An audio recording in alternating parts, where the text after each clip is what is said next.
Sure. So growing up, I collected elephants, and my parents and grandparents, when they traveled, they brought me lucky elephants. And I just always enjoyed watching them. Have always been my favorite animal because they're fun, they're social, they're playful. And 8 years ago, I had the opportunity to go to Africa with my mom and my husband. And it was amazing. We went on all sorts of safaris and we saw the animals in the wild. And they are very social animals, but they're also very maternal animals and they take care of one another. So you see the mom walking with the baby, they travel in herds. And it was just incredible to see how they actually are. They're very playful. They were playing by the water. So that's why I thought it would be a good character for a book because they are extremely social, but also very nurturing and kind animals. So where the girl is shy, the elephant is a nurturing kind of animal that would be nice to her rather than obviously I'm not going to do like a lion or something like that. So that's why I incorporated the elephant because to me, they've always been lucky. We call them lucky elephants. And I just think that their personalities matched the character. And also, kids think they're funny because of their size. So I thought that it would be funny to have an elephant at the beach rather than, we all love dogs, but a dog at the beach we've seen before. So it's just something that makes it funny. Everybody, welcome back to Living the Next Chapter, the author podcast. We get to meet amazing authors from around the world. And I love children's books. I love kids authors who write amazing stories to help with us as parents to read to our kids at night and for our kids to fall in love with. And today's a great example. We're going to enjoy talking about elephants and the beach. Like those two things are really, really important. And Christine's here to talk about her journey as well. Christine, welcome to Living the Next Chapter. Glad to have you here. Hi, thank you so much for having me on the show today. Excellent. Christine, tell everybody, where are you in this big world of ours? So I'm a little north of Boston. Excellent. Not too far away from me. I'm up here in Canada, so this is good. Your story is interesting. You're a teacher. You have been teaching for a long time. What was your initial attraction to becoming a teacher? Why was that so important for you to follow that path in life? So when I was younger, I was extremely quiet and I loved reading books. I also had a love for animals. I originally wanted to be a vet, but I cannot stomach the sight of blood. So that dream went out the window. And as I got older, I started working with children. I did a lot of after school programs, babysitting, and I found it to be very rewarding. Also, it gave me a lot of creativity because you get to do all sorts of activities and games. So then I went to Merrimack College, and from there I became a teacher. And while I was teaching, story time was my favorite part of the day because all the kids sat on the floor and we would read a book. But a lot of books have a lot of social skills in them. So we would talk about what social skills were in the books, and the kids were able to really share from their own experiences. And I found that there really weren't a lot of books on shy kids. So that's why I decided to write my own. For you as a teacher, was that a hard thing for you to do, coming from, I'm a shy, introverted person myself, to putting yourself in front of a classroom and teaching students? Was that hard for you at first to kind of make that transition into that kind of setting? At first it was, but I think kids are less intimidating than a classroom full of adults. I did not like when the administration came in. That made me nervous. But being in front of a group of kids, they're not really judging you. And at first it was a little difficult, but then I really enjoyed it and loved working with the kids. And like I said, it was a fun job because you get to be creative and you get to do all sorts of different activities, and just seeing them learn is just awesome. So with your background teaching and reading with kids in the classroom, talk a little bit about why you think it's important as parents, a parent yourself, I'm a parent as well, to read to your kids, to have books in your home, to make that part of our daily life with our children. Why are books so important for our kids? So I have 3 children, 6, 4, and 2, and I read with them every night. And I think it's extremely important to get kids reading when they're younger. So even if they can't read, it's important for them to just look at the books, and then hear the stories. I started with my kids very young, so we're in a routine now, and it helps them to grow a love for reading. And something else that I think that's really important that a lot of parents sometimes forget is that the local library is a great resource for parents and teachers. And I started bringing my kids when they were younger, and they just really enjoy going to the library. They love getting the bag and picking out their own books because a lot of times parents have to buy books, but going to the library, you can get as many books as you want. So for my kids, sometimes they find books that I wouldn't necessarily buy for them. And then the library also has a lot of great free activities that help kids to really get into reading too. So our library over the summer, we went to a couple of activities. They had a Shark Week one, which was really fun. They had all sorts of shark books, and then they had activities. They had puppets, coloring pages, and it just really gets kids to enjoy reading. And I think that we have to do that when they're early and young because when they're older, they're not going to enjoy reading if you don't show them when they're younger how fun it is to read. Okay, so I have a non-author question for you because I'm not an author, so I don't know the answer to this. How do you get your book into your local library so your kids can take out your book, or you can read to kids in the library and do a little reading within the library? How does an author get their book into a library like your library? So at different libraries, there's different ways to do it. At our library, I know the people there, so I just emailed them and they said, "Oh, we'd love to have the book there." But then there are some libraries that they actually make it pretty easy. They have a request page. So the Boston Public Library just had a request sale page, and you just request that they buy your book, and then if it's approved, your book is in the library. So it's Oh, a lot of just the author reaching out and getting the book into places, but the libraries do make it pretty easy. so you would suggest that for authors listening, if they haven't thought about doing this, they probably should reach out to their local library and get their book on the shelf in the library as well then. Oh, yeah, I would suggest it to any author out there to email the libraries, or sometimes, like I said, they have their own section on the website. So sometimes you don't even have to email. You just click on the submit purchase link, and then you can just put your book there. And it's a great place for your book to be. Have you done in-person readings with kids around your book as well since the book has come out? Yes. So I did a lot of school readings before school got out because it was the summertime, Okay. and we did beach party read aloud. So I brought beach towels, sunglasses. The kids loved it, beach balls, and we would read the book, but then we'd play a few games. We would talk about the beach. And then afterwards, the kids would pretend they were at the beach with an elephant and they would do an activity. What would they do at the beach with an elephant? So it was a lot of fun. I haven't done any yet since school started because school's just been in session a few weeks here, Yeah. but I did probably 20 before school ended, and then I did a few at a bookstore near me. I can remember being in grade school, I think grades 4 or 5 or something, and an author came to class. And we did that same thing. We sat on the floor. The author was there. I think the author was probably in their late teens.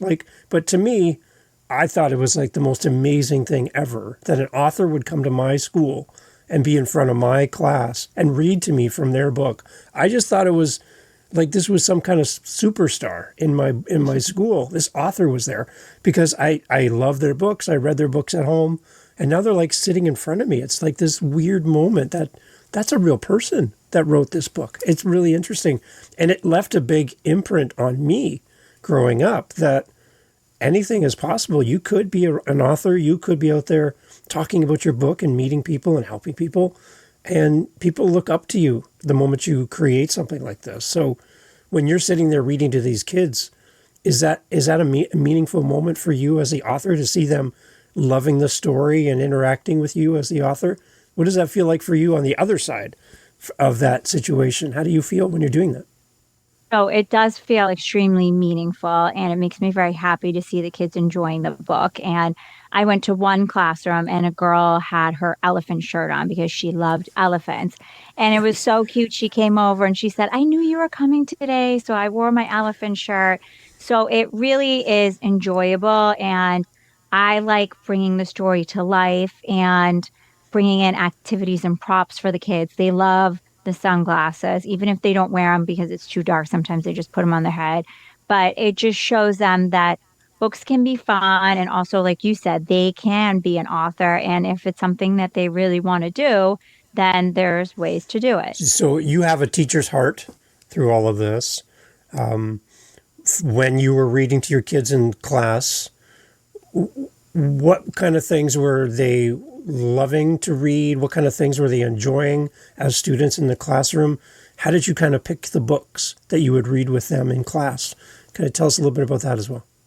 So I would pick a variety of different books. They usually like the silly books. We went for Yeah. those a lot.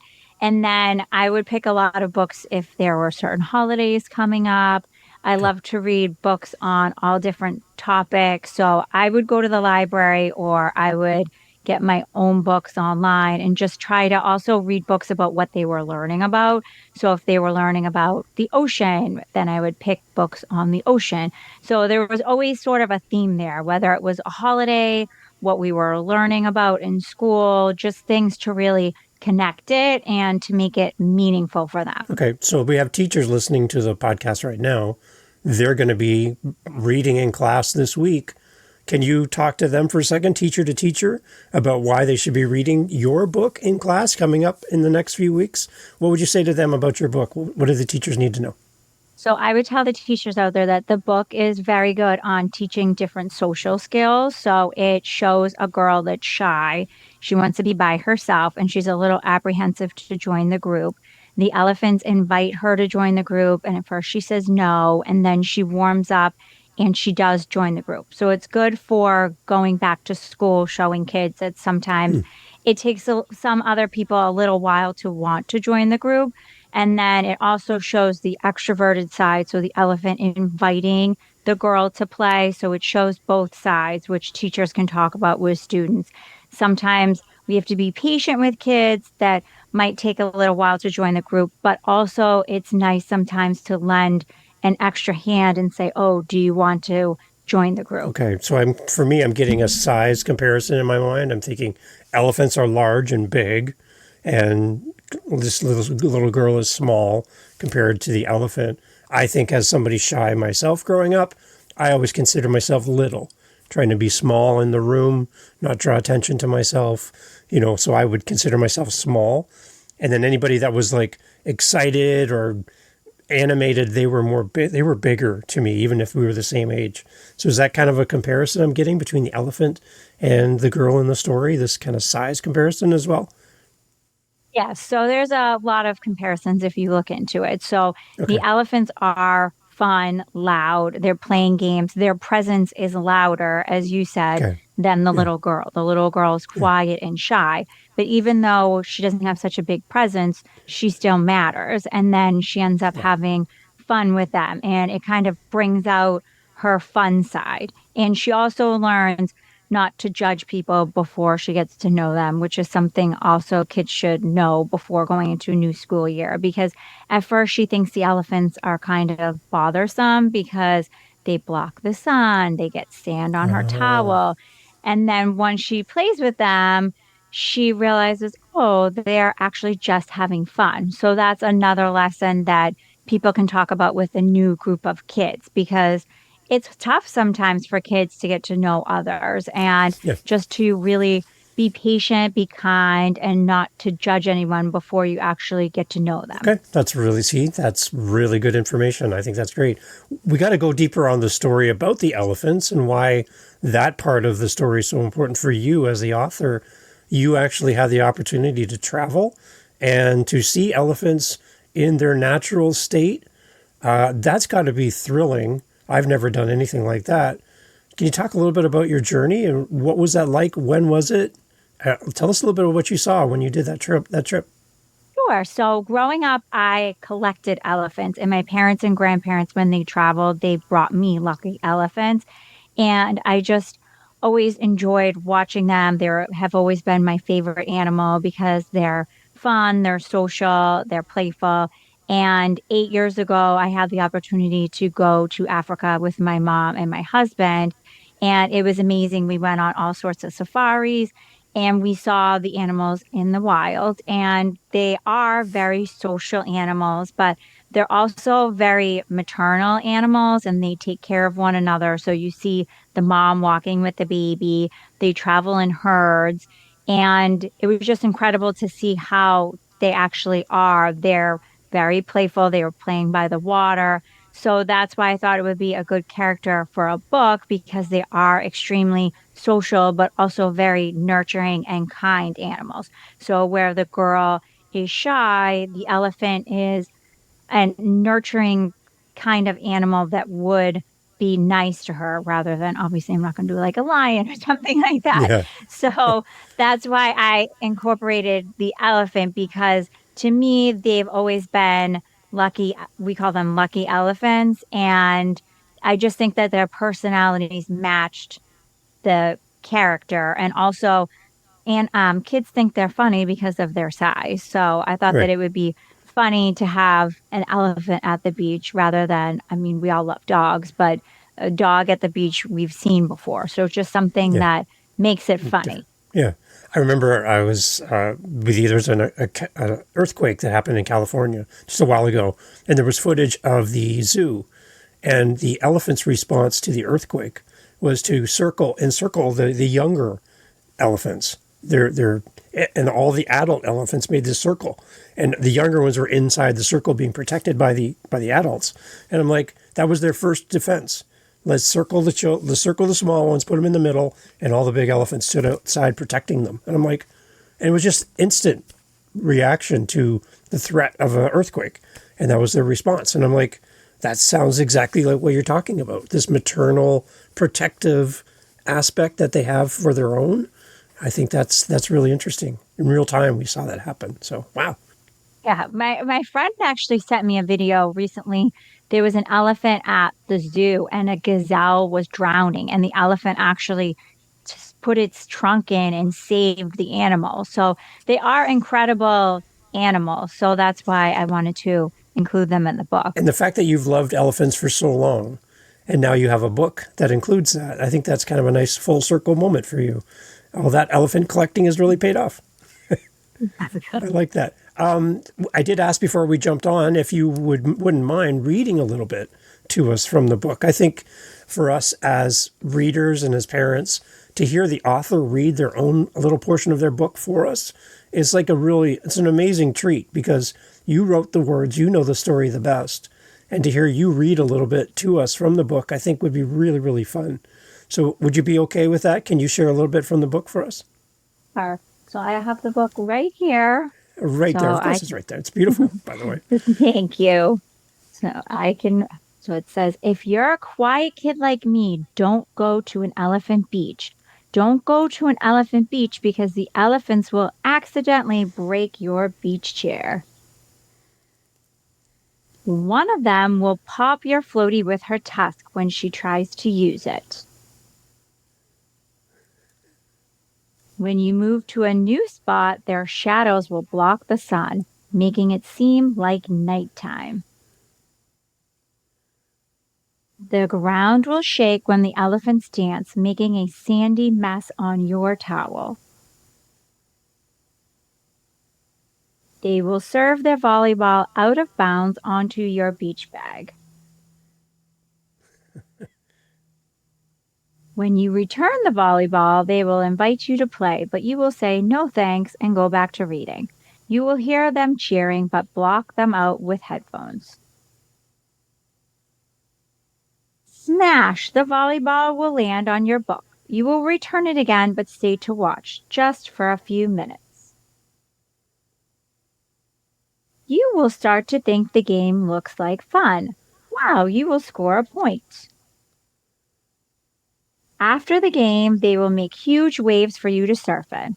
One elephant will share her big, big towel with you so that you can dry off.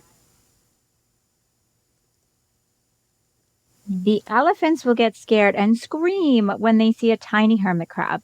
You will think they are silly and show them not to be afraid. They will loudly cheer and trumpet their trunks. They will offer you some of their enormous elephant lunch, and you will say yes. You will give them beach hats, even if they look silly. One elephant will play music loudly and teach you elephant dances. Together, you will build the biggest sandcastle.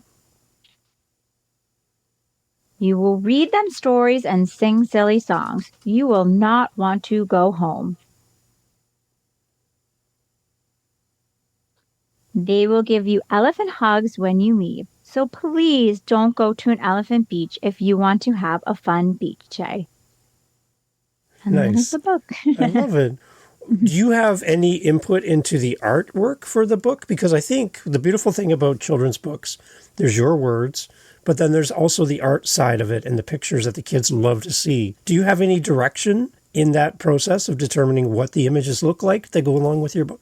Yes, so I wrote a note sheet for what I wanted all of the images to look like. And then we went back and forth about the pictures and what I wanted changed and what I didn't want changed. So I did have control over what the pictures And look you like. said you went to an event recently and met somebody that does like stuffed animals, and that there's potential that maybe you might have some kind of stuffed animal to go along with the book in the future. That's a great idea, by the way. And can you talk a little bit about that? Like, is that exciting for you to think you're going to have like an actual character your kids can hold as they read your book? Yes, it's very exciting. So I love stuffed animals. My kids love stuffed Yeah. animals. And I was recently at a book fair and somebody was there and they had stuffed animals to go along with their book. So I was talking to him and he gave me contact information for somebody that makes toys. So I have been going back and forth. They're working on a design. I saw the elephant last week and it looks very cute. They're working on the outfit and hopefully it will be available for sale by the end of the year. But I am very excited about that That's aspect. amazing. And we chatted too before we hit record that your book is going to be showing up in Germany. And we actually have listeners who listen in Germany who might be going to this event. So they need to keep their eyes open to come and purchase one of your books at this book event. What does that mean for you as an author to write a book for children and know that someone on the other side of the world is going to be looking at your book at a book fair in Germany? Like, that's got to be exciting for you to know that people are going to see your book in another country. It just seems really, really big. That must be really fun for you. Yes, it's very exciting. So I received a call 2 weeks ago from a company that wanted to exhibit the book in Germany. And I am thrilled that the book is going to be there. I am unfortunately not going to be there. Next year, I will plan ahead because honestly, I didn't even know about this book fair. Somebody reached out to me and it's enormous. And I am very excited that the book will be there. And next year, I will definitely plan ahead so that I can attend the book That's fair. amazing. Did you, when you sat down to write this book, did you have any concept that your book would be at a book fair in Germany? Like, was that part of this at all? No. Okay.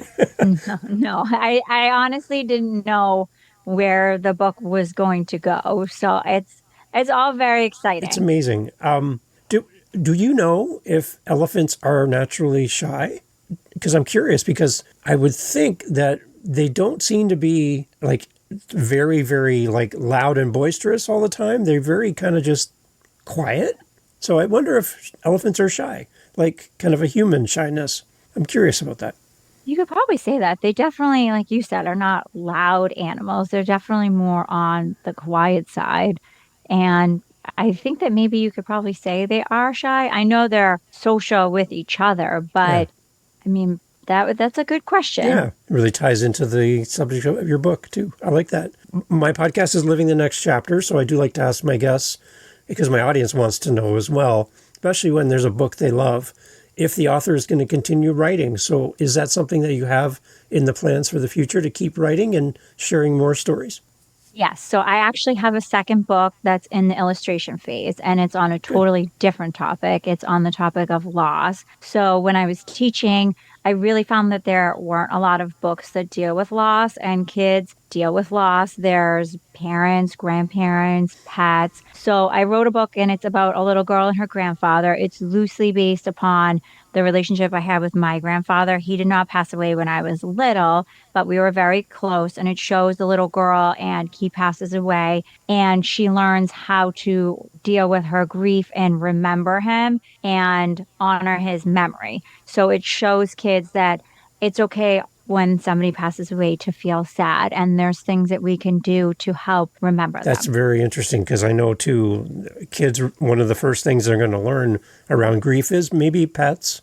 That's one thing where they're really connected with their favorite pet and it passes away and they don't know what to do in that situation. They don't know how to handle that. And that's maybe the first encounter with grief. So to have a comforting book like yours to go with that, I think that would be really good for parents to have that as well. So it's exciting. Are you just going to keep writing? Are you going to keep working into the future now as an author? Is there a lot of other ideas that you have to write about? Yes, I actually have a third book that is in just the writing phase, but Good. I'm going to be doing a book called Letters and Sounds with Lola and Sophie. And those are two dogs that I had. So it's going to be an alphabet book. And it shows the two dogs. Lola actually she passed away, but their personalities are just very different. So the book shows things that are similar and different and while showing the letters, because as a mother, I found that my children really like alphabet books because they're learning the alphabet themselves. Right. Yeah. So reading alphabet books with them, they get to point out all the different letters and words that start with that letter. So that book is just in the beginning phases, but that's my third idea. So Well, we'll see where it goes. I like it. What do your kids think of mom being an author and having a book that they can reach over and grab at night and flip through the pages before they fall asleep? What do your kids think about this, about mom being an actual author of children's books? They think it's great. So when we first got the book, my littlest kept saying, "Oh, mommy's on the back of the book. Mommy's on the book." So they love that my picture is on the book. And Yeah. then when I go do book events, my oldest, he enjoys helping me get ready for the event. So he'll say, "Okay, well, you got to bring this, you have to bring that, let's pack it up." And then I went to all of their classrooms last year, which they really liked because I got to go into the room and do the whole beach party with them. And then today I actually sent in copies for my son's school library and his teacher. So they'll have copies of the book. And he was very proud to be bringing that in today. Now, that's a memory your kids are going to grow up with. And when they become adults, who knows what they're going to do in life. But having you as an example of my mom did this great thing and wrote these books as I was growing up as a child, I think you're setting your kids up for some great successes in the future.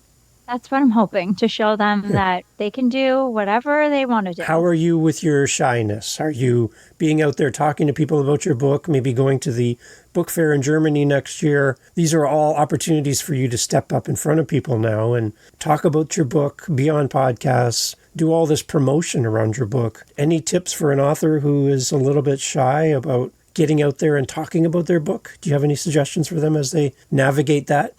I would say if you're a shy person like I am, it sometimes takes a little while to get used to doing things, but in the end, it's rewarding. You get to meet all of these wonderful people.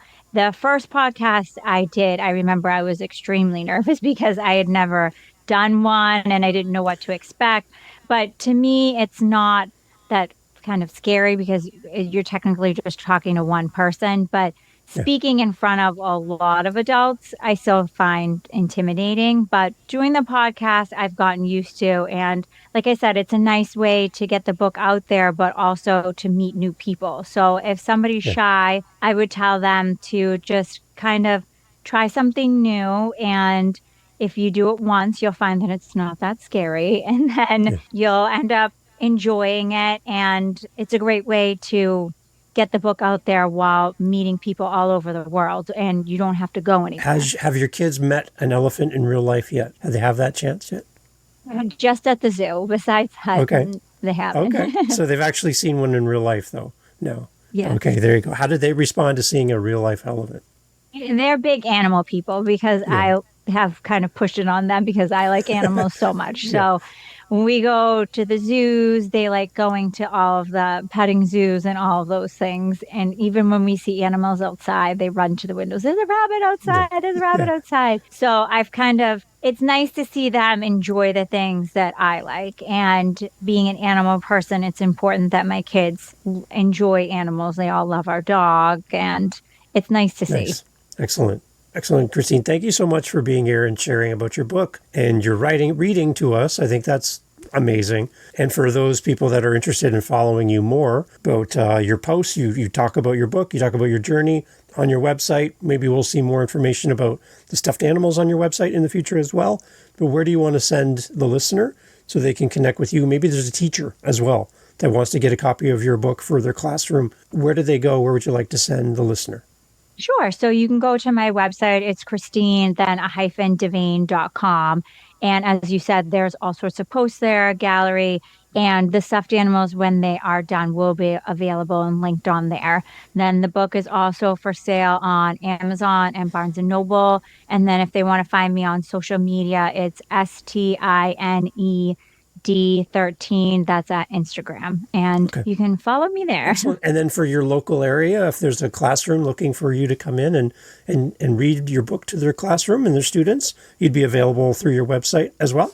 Yes. So there's a contact me section, and that goes directly to me. So if people want me to go to different events, I've had a few people reach out. I'm going to a literacy festival next week. Somebody sent me a message on there. So if you would like me to go to any sort of classroom or any event like that, you can go to the contact me section, fill it out, and then I'll get an email and then I can respond to Christine, you. thank you so much for being on the show. Congratulations on your book and more, many, many more to come.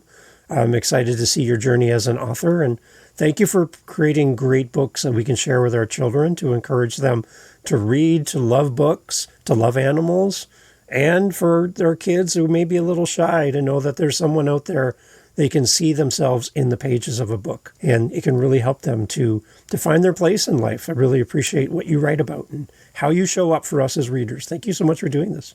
Well, thank you so much for having me on the show. I really enjoyed Excellent. it. Everyone, all information for Christine, as always, in the show notes. Make sure you go over there. For our listeners in Germany, I'm asking you to specifically go and search out for Christine's book and buy a copy in Germany. I think that would be a thrill for Christine to hear that kind of information coming back to her, that she's selling books in Germany at the book fair. I think that's amazing. Again, Christine, thank you so much for doing this, and congratulations. Looking forward to many, many more things from you. Thank you so much. Hey, thanks for listening to the podcast. Glad to have you here. I just want to let you know that you can always find out what we're doing live in the moment by going to our YouTube channel. Head over to livingthenextchapter.com. There'll be a link right there. Head over to our YouTube channel. Make sure you like, subscribe, do all the things that all the YouTubers love to say. And in our YouTube channel, a couple things. You're going to get advanced listens. You're going to get the episodes that we're working on in real time. So we record and post daily on our YouTube channel. I'd love for you to give us a follow over there. As well, we're making playlists. We have over 500 episodes. So finding the right episode for you, we're trying to group things into playlists. So if you like children's books, if you like business, you like historical fiction, we're grouping our authors together to make it a little easier for you to find your favorite next author. So head over to livingthenextchapter.com. And again, I'd love to hear from you. Hearing from the listeners of the show is great. And I just want to say thank you for being a part of the podcast family. And I look forward to having you back for the next episode. Thank you for being here.